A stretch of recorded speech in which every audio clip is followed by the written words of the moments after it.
tanda tasydid itu seperti ini nih. Nah, ini alif lam. Sekarang perhatikan rumus 3 yang warna biru.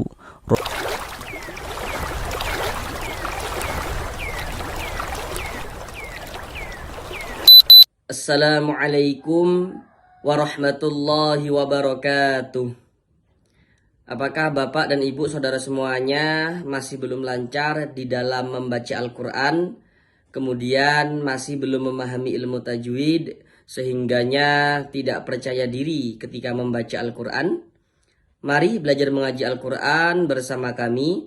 Akan kami jelaskan tajwidnya dengan pelan-pelan, sehingganya dengan penjelasan tajwidnya yang pelan-pelan, semoga Bapak dan Ibu saudara semuanya dapat langsung dengan mudah dalam memahami ilmu tajwid Al-Quran.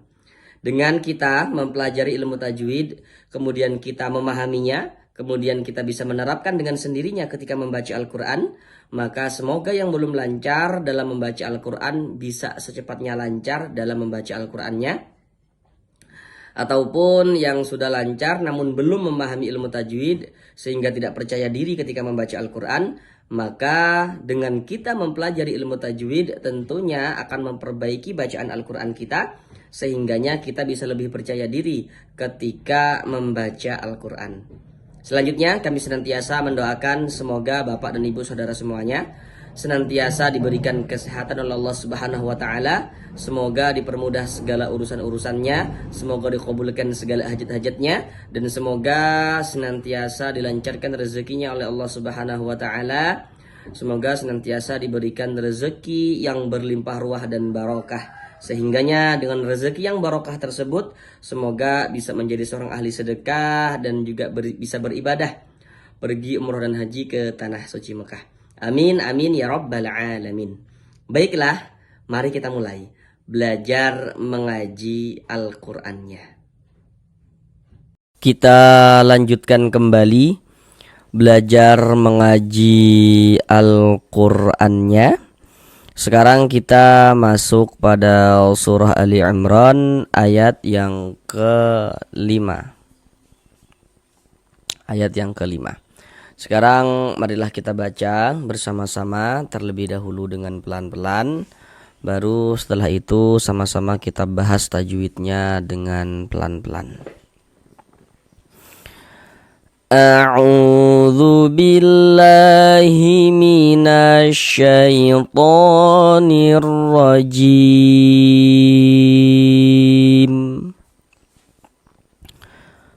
Bismillahirrahmanirrahim.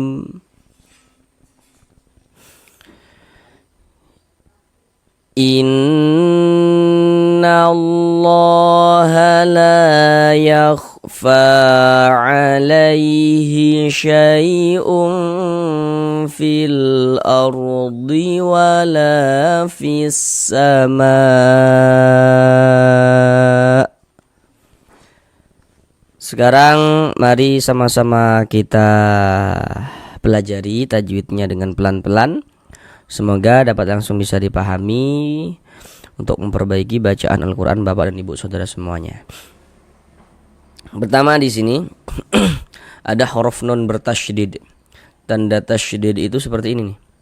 Seperti angka 3 terbalik ke atas atau seperti huruf W. Perhatikan media gambar di samping. Huruf nun bertasydid, huruf mim bertasydid itu hukumnya adalah gunnah musyaddadah. Nah, coba diperhatikan catatan kecil di bawahnya itu. Nah, silakan dibaca catatan kecilnya itu. Itu catatan sengaja kami buat supaya yang masih pemula nian dalam belajar tajwid ya supaya tidak keliru dalam menentukan hukum. Karena nanti ada huruf mim, ada tanda tasydidnya.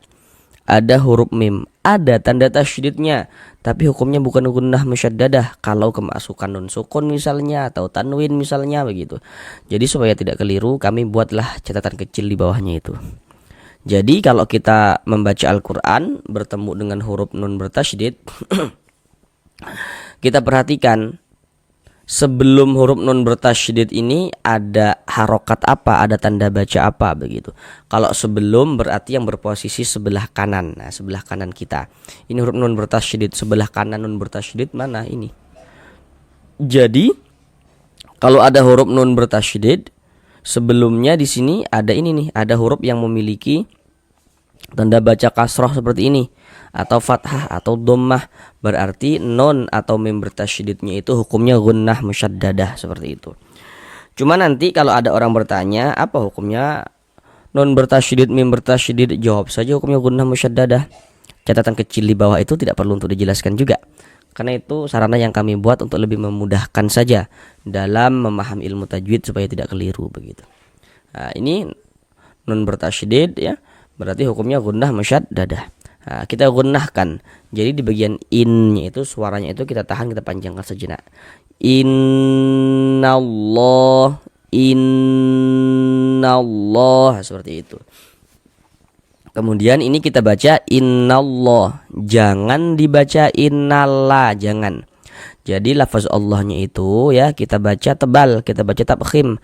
Huruf lam yang di tengah nih, huruf lam jalalahnya itu kita baca tebal. Nah, jadi apabila kita membaca Al-Quran kemudian bertemu dengan lafaz Allah bertemu dengan lafaz Allah, sebelum lafaz Allah, ingat ya, kalau sebelum tadi berarti yang berposisi sebelah kanan.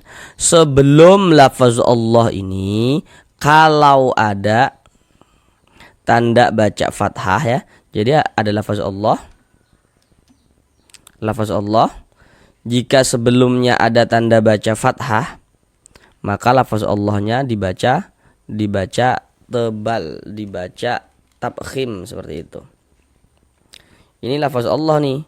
Nah, sebelumnya ini ada tanda baca fathah, maka lafaz Allahnya dibaca tebal, dibaca tafkhim. Huruf lam jalalahnya kita tebalkan, sehingga kita baca innallah seperti itu.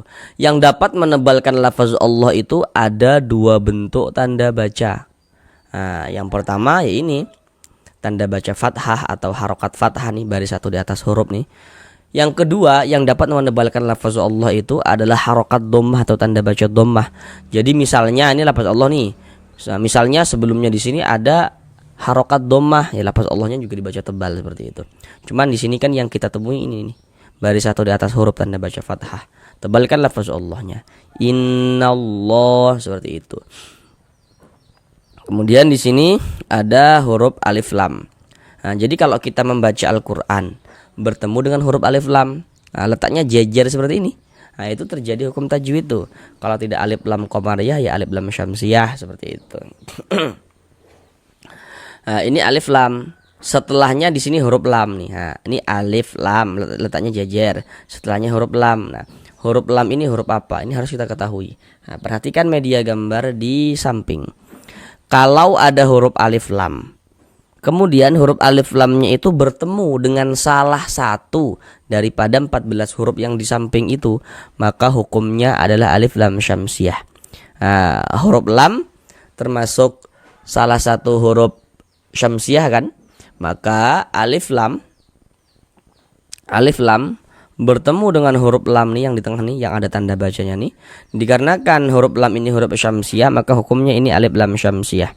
Alif lam syamsiyah itu disebut juga dengan idgham syamsiyah, karena cara membaca huruf lamnya dibaca idgham. Jadi dari na langsung masuk ke huruf syamsiyahnya ini. Jadi dari na langsung masuk ke huruf yang ada tanda bacanya ini.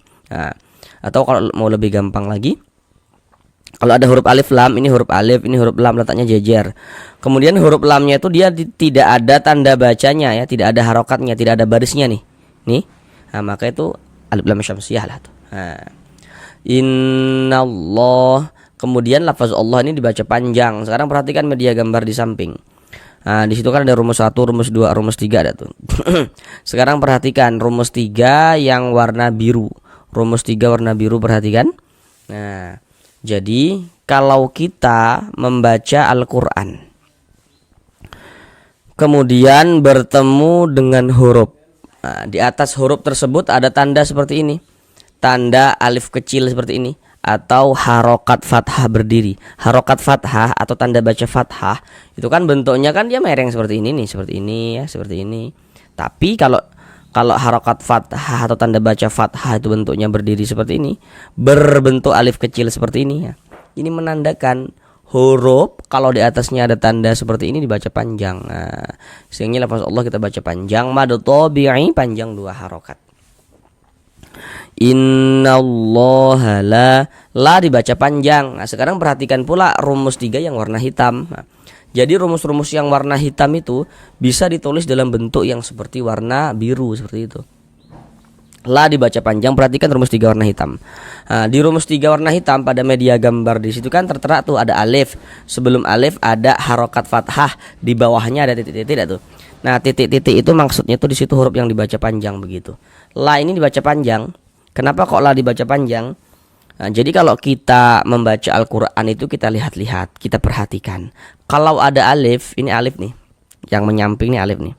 Kalau ada alif, sebelum alif ada ini, ada harokat fathah, ada tanda baca fathah, maka huruf yang memiliki tanda baca fathah ini dibaca panjang. Atau kalau masih bingung, kalau ada alif, sebelah kanan alif kalau ada tanda baca fathah, maka huruf tersebut dibaca panjang begitu. Sebenarnya dibaca panjang, mad tabi'i panjang 2 harokat. Ya fa dibaca panjang. Nah, ke rumus 3 yang warna biru lagi. Tanda panjangnya apa? Ini nih. Nah, huruf kalau di atasnya ada tanda alif kecil seperti ini ya, atau harokat fathah berdiri, maka huruf tersebut dibaca panjang. Sehingga fa dibaca panjang, mad tabi'i panjang 2 harokat. Yakhfa alaihi syai'um. Di sini ada huruf ya sukun. Ini huruf ya, ini tanda sukun. Huruf sukun itu biasa disebut juga dengan huruf mati. Jadi maksudnya huruf sukun dengan huruf mati itu maksudnya sama. Tandanya seperti ini. Nah, perhatikan tuh media gambar di samping tuh. Huruf lin itu ada 2. Perhatikan yang di kotak nomor 2 itu. Jadi kalau ada huruf ya sukun sebelumnya harokat fathah, tanda baca fathah, maka huruf ya sukunnya adalah huruf lin. Nah, jadi kita baca lunak ya. Alaihi syai'un, alaihi syai'un, seperti itu. Ini huruf ya sukun lagi nih, atau huruf ya mati. Sebelumnya ada ini nih, ada tanda baca fathah. Berarti huruf ya sukunnya huruf ya sukunnya huruf lin. Nah, baca lunak lembut. Syai'un fil. Di sini ada tanwin, setelahnya huruf fa. Kalau setelahnya maka yang berposisi sebelah kiri. Nah, ini tanwin, setelah tanwin huruf fa. Nah, tanwin setelahnya huruf fa. Nah, atau tanwin bertemu dengan huruf fa. Namun sebelum itu perhatikan dulu media gambar di samping. Setiap kita membaca Al-Quran, nah ingat ya kalimatnya itu setiap kita membaca Al-Quran, apabila bertemu dengan huruf nun sukun atau bertemu dengan salah satu tanda baca tanwin. Tanda baca tanwin bentuknya ada 3 tuh. Nomor 1 baris 2 di atas huruf fathatain, nomor 2 baris 2 di bawah huruf kasratain, yang nomor 3 tuh dhammatain. Jadi kalau kita membaca Al-Quran apabila bertemu dengan huruf nun sukun atau salah satu tanda baca tanwin atau harokat tanwin ya, maka di situ akan terjadi hukum tajwid dengan kita memperhatikan huruf setelahnya. Nah, ini tanwin setelahnya huruf fa. Huruf fa ini yang harus kita ketahui. Perhatikan media gambar di samping, huruf fa termasuk salah satu huruf ikhfa hakiki. Jadi kalau ada nun sukun atau tanwin bertemu dengan salah satu daripada 15 huruf yang di samping itu, maka hukumnya adalah ikhfa hakiki. Dan huruf fa dia masuk pada ikhfa hakiki awsat. Kenapa kok dikatakan awsat? Karena dia di tengah. Apa yang di tengah? Maka dijul huruf nun dengan huruf fa itu dia di tengah-tengah. Mana huruf nunnya? Ini tanwin nih. Kalau kita baca syai'un, nah di ujungnya ada huruf nunnya kan kalau kita membaca tanda baca tanwin tuh. Nah, yang kelihatan, yang tampak hanya ketika kita ucapkan saja. Tapi dari segi penulisan mana ada huruf nunnya, ada huruf nunnya nggak ada. Tapi kalau kita ucapkan tampak syai'un, nah begitu. Nah, ikhfa hakiki itu dibaca samar kemudian didengungkan. Apa yang dibaca samar itu apanya? Begitu kan? Bunyi tanwinnya kita baca samar, jangan dibaca syai'un. Syai'un jelas begitu jangan. Nah, tapi disamarkan syai'un seperti itu. Kemudian didengungkan. Jadi di bagian ungnya itu suaranya itu kita tahan, kita panjangkan sejenak sepanjang 2 harokat. Nah, syai'un fil. Nah, seperti itu. Kemudian di sini ada alif lam, setelahnya huruf hamzah. Jadi kalau ada alif, ada tanda bacanya, maka itu huruf hamzah, bukan huruf alif.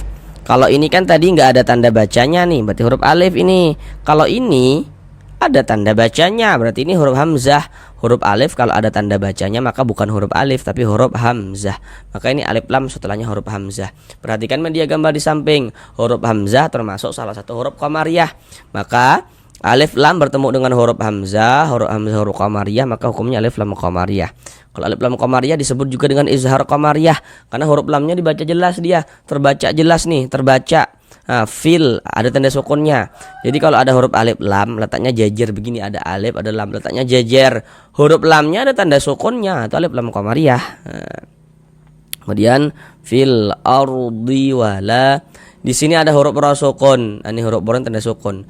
Huruf ra sukun kalau kita membaca Al-Qur'an bertemu dengan huruf ra sukun. Kemudian sebelum ra sukun ada ini.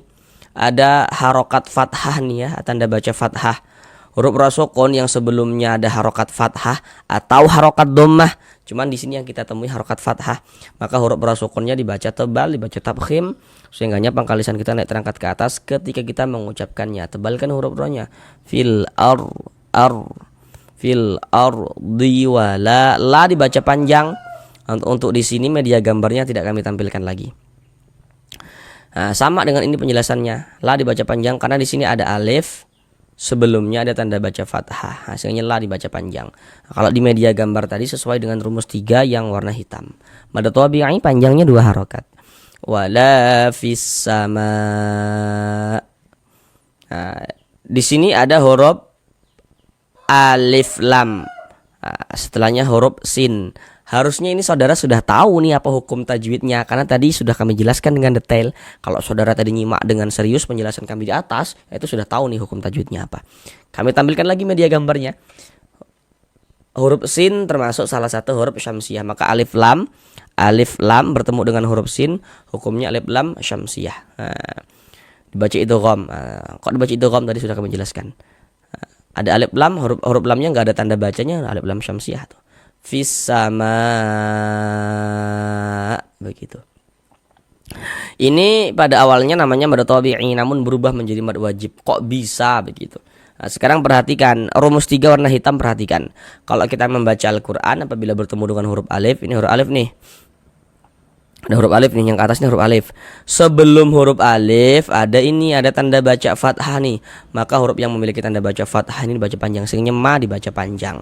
Nah, kemudian mad tabi'inya itu bertemu dengan ini, dengan huruf hamzah, tapi dalam satu kalimat atau dalam satu kata. Jadi mad tabi'i yang bertemu dengan huruf hamzah ya, dalam satu kata ya, atau dalam satu kalimat, maka berubah nama, berubah bentuk menjadi mad wajib, mad wajib muttasil. Panjangnya itu 4 sampai dengan 5 harokat. Akan tetapi mad wajib yang disukunkan itu boleh dibaca sampai dengan 6 harokat. Jadi ini bisa dibaca 4 harokat, 5 harokat atau 6 harokat begitu. Wala fis sama, begitu. Nah, kemudian nanti mungkin ada yang bertanya-tanya, ini apakah boleh disebut dengan mad arid li sukun begitu? Dari segi syarat juga terpenuhi kalau ini disebut dengan mad arid li sukun begitu. Namun yang terpenting itu adalah kaidah panjangnya. Kalaupun ini disebut dengan mad arid li sukun, tidak boleh dibaca dengan 2 harokat. Mad arid li sukun itu biasanya kan dibaca 2 harokat atau 2 harokat atau 4 atau 6. Namun ini tidak boleh karena ini terjadinya itu pada mad wajib. Jadi harus dari segi panjangnya itu harus mengikuti kaidahnya mad wajib. Nah, jadi panjangnya itu minimal wajib dibaca 4 harokat. Jadi mad wajib itu nggak boleh dibaca 2 harokat, harus dibaca paling pendek itu dibaca 4 harokat. Nah, namun karena ini dia mad wajibnya disukunkan, jadi dibaca 4, 5, boleh 4, boleh 4, boleh 5, boleh 6 harokat seperti itu. Nah, tidak boleh dibaca 2 harokat ya, tidak boleh. Kemudian huruf yang kita sukunkan ini huruf hamzah. Ini kalau kita berwakaf di huruf hamzah, kita sukunkan. Fis sama, jangan dibaca samai, jangan. Mengapa begitu? Jadi kalau kita membaca Al-Quran kemudian kita berwakaf, berhenti kita tepat di huruf yang tidak dibaca panjang, hurufnya itu kita sukunkan. Ini kita membaca Al-Quran berwakaf, ya, berhenti tepat di huruf hamzah. Dikarenakan huruf hamzah tidak dibaca panjang, maka hurufnya kita sukunkan, sehingganya kita baca fis sama, begitu. Kemudian kalau kita berwakaf, ya, pada huruf hamzah, nah, yang sebelumnya dia mad, begitu ya, atau lin, gitu, atau pada mad lin misalnya, begitu. Nah, maka huruf hamzah ini, ya, kita kasih naber. Nah, naber itu apa? Naber itu tekanan pada huruf tertentu sehingga intonasi suaranya itu sedikit lebih tinggi, nah, dibandingkan dengan huruf-huruf di sampingnya. Ditekan sama,